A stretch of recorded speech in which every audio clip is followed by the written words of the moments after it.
போன வீடியோல நெகட்டிவ் எப்படி பாசிட்டிவா மாறுது அப்படின்றத பத்தி சொன்னேன். ஒரு சின்ன கிளிப்பிங் தான்.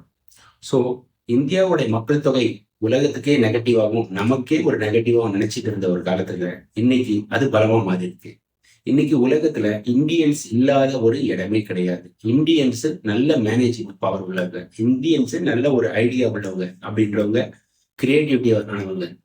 They are all highly skilled management staff, but they are not that much successful in the entrepreneur. அதாவது ஒரு மேனேஜ் பண்ணக்கூடிய அளவுக்கு ஒரு சிறந்த ஒரு ஆளுமை நம்ம இந்தியர்களுக்கு உண்டு. ஆனா அவங்க முதலாளிகளா இருப்பாங்கன்னு சொன்னா ரொம்ப சக்சஸ்ஃபுல் ரேட் விரல் விட்டு எண்ணக்கூடிய அளவு முதலாளிகள் இருக்காங்க. ஆனா அந்த இஸ்ரேலில் இருக்கக்கூடிய அளவுக்கு முதலாளிகள் கிடையாது. ஸோ இப்போ அடுத்த டாபிக் பார்ப்போம். நம்மளுடைய மேன் பவர் தான் இந்த உலகத்தையே ஆண்டுட்டு இருக்கு அப்படின்னு சொல்லுவோம். இந்தியன்ஸை முடக்கவே முடியாது.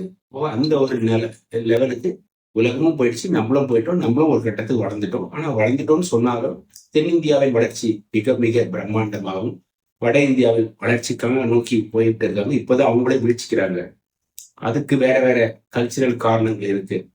இருந்தாலும் இப்போ நமக்கு இந்தியாவில நம்மளுக்கு மேன் பவர் இஷ்யூ வந்துருச்சு. இதுக்கு காரணம் என்ன? வீட்டில் இருக்க எல்லாருமே இன்ஜினியர்ஸ், ஒரு கிராஜுவேட் இல்லைன்னா போஸ்ட் கிராஜுவேட் அந்த லெவலுக்கு போயிட்டாங்க.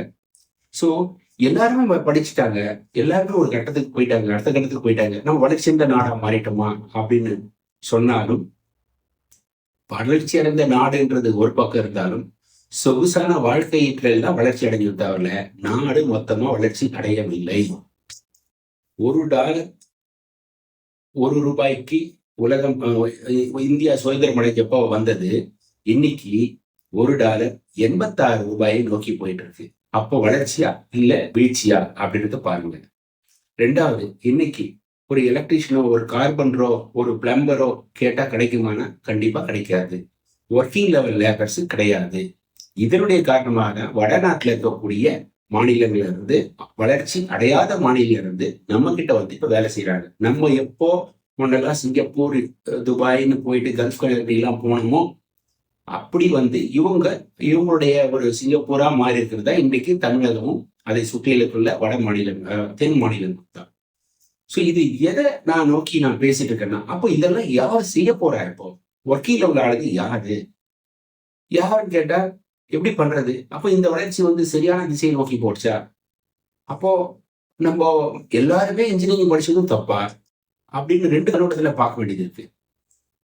நல்ல வளர்ச்சியா படிச்சு வெளி நாடுகளுக்கு போய் வேலை செய்யறது ஒரு வளர்ச்சி. நம்ம உள்கட்டமைப்புக்கு உண்டான மேன் பவர் நம்ம கிட்ட இருக்கான்னா, அதுவும் சவுத் இந்தியாவில், அதுவும் தமிழகத்துல பார்த்தீங்கன்னா இல்லை. இப்போ நம்மளே ஒரு தொழில் தொடங்கிட்டாலும் நம்மளுக்கு மேன் பவர் இல்லைன்னு சொல்றோம். இது எந்த கேப்னா, ஒரு சீரான வளர்ச்சி இல்லை, ஒரு ஐடியாலஜி இல்லாத ஒரு வளர்ச்சி. எல்லாரையும் இன்ஜினியரிங் படிக்க சொல்றது, இன்னொரு பக்கம் ஸ்கில் ட்ரைனிங் சென்டர் சொல்லிட்டு ஒன்று ஓபன் பண்ணி வைக்க வேண்டியது. இன்னைக்கு ஐடிகள் ஐடி இன்ஸ்டியூட், ட்ரைனிங் இன்ஸ்டியூட்ஸ் அது நலிவடைஞ்சிட்டு இருக்கு. பாலிடெக்னிக் நலிவடைஞ்சிருக்கு. ஆனா நிறைய இன்ஜினியரிங் காலேஜ் ஓபன் ஆயிடுச்சு. ஸோ இந்த இடத்த கேப்பை எப்படி நினைப்ப போறாங்க? இதுக்கு உண்டான ரெஸ்பெக்ட் எப்படி கொடுக்க போறோம் இந்த ஜாபுக்கு அப்படின்னு பாக்குறப்போ பாத்தீங்கன்னா அதுல மிகப்பெரிய கேள்விக்குறியாவும் இருக்கு. ஒரு பக்கம் நம்ம கூட படிச்ச பசங்களே ஆட்டோ ஓட்டிட்டு இருக்காங்க, நம்ம கூட படிச்ச பசங்களே ஒரு சிஓவா இருக்காங்க, ஒரு அரசியல் தலைமை தாங்குறாங்க, ஒரு நிறுவனத்தை பெரிய தலைமை தாங்குறாங்க, சயின்டிஸ்டா இருக்காங்க.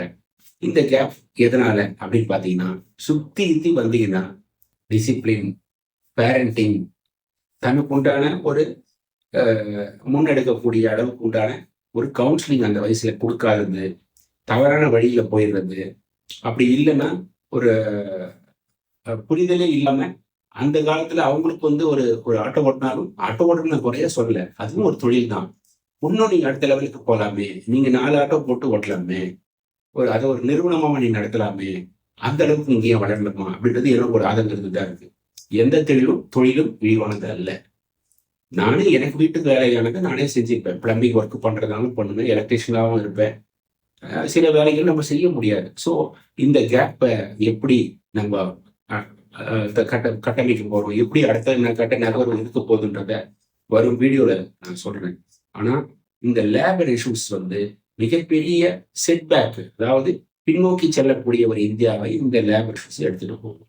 இதுக்கு உண்டான வந்து சரியான ஒரு கட்டமைப்பு இல்லைன்னா இதுக்கு உண்டான ஒரு மதிப்பு கொடுக்காதனால மிகப்பெரிய சரிவை நோக்கி போயிட்டு இருக்கு. இதனால இன்ஜினியரிங் உண்டான காஸ்ட், ஒரு மேன் பவர் காஸ்ட்டை விட ஒரு சாதாரண ஒரு ஸ்கில்டு லேபருக்கு காஸ்ட் வந்து ரொம்ப அதிகமாக போகுது. இதெல்லாம் என்ன பண்ணுவீங்க, நீங்க அதிகமா நல்லா படிச்சு பல லட்சங்கள் சம்பாதிச்சு அதை எடுத்துட்டு வந்து இது மாதிரி எக்ஸ்பென்ஸ்க்கு நிறைய கொடுக்க வேண்டி வரும். கடைசியில எல்லா லைனும் ஒரு இடத்துல தான் நிற்கும்.